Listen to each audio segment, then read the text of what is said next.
Good afternoon, Retriever fans, and welcome back to the UMBC Coaches Corner. I'm Dan Lahat. I'm joined by America East Coach of the Year, head of the coaching staff of the year, Coach Leslie Wray. Coach, dramatic week this past week. To come from behind victories, just how do you explain especially those victories? It's hard to explain because, I think it took watching the tape to really understand what happened. It's, again, you go into the work rate and you have to give a ton of credit to these players. And, I think it started early in the season with getting some wins out of conference and getting the confidence and scoring goals and being dangerous. And now, when it's on the line, making those sacrifices to get the goals that we need. And not even just those games. The last week of your season was kind of a come from behind victory. The tough loss at UMass Lowell, and then you're able to do it back at home where maybe you're a little more energized or something of such.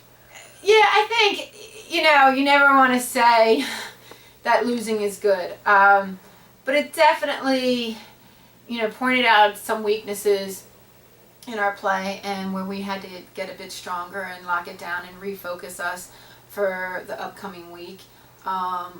And the training and the response from the players after that loss going into our final weekend was outstanding.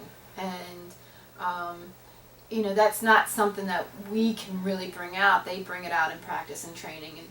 And I knew on Thursday we were ready and we were ready to compete and coming out against Hartford and playing well. And then really, I think, using that momentum to carry us through into New Hampshire. Now, you don't know your opponent yet for Sunday's game, get a bye. What's it like to kind of sit back and wait a little bit as you wait for that game on Sunday? I think it's difficult not knowing who to prepare for.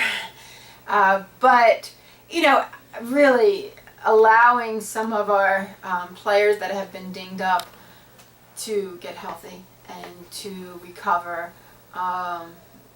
I think for the team to kind of be able to take a breath and now refocus and get back to almost the basics of what brought us here, of our hard work and focus and training, and then really keeping our eye on the prize of really taking it one game at a time. Well, good luck preparing, and then eventually when the game comes around, hopefully we can keep the season going for another couple weeks. We plan on it. Good. So once again, the Retrievers at home, semifinals of the America East tournament hosted right here at Retriever Soccer Park, 1 p.m. It's either going to be Hartford or Vermont coming down here to Baltimore. For the Coach's Corner, I'm Dan Lahat.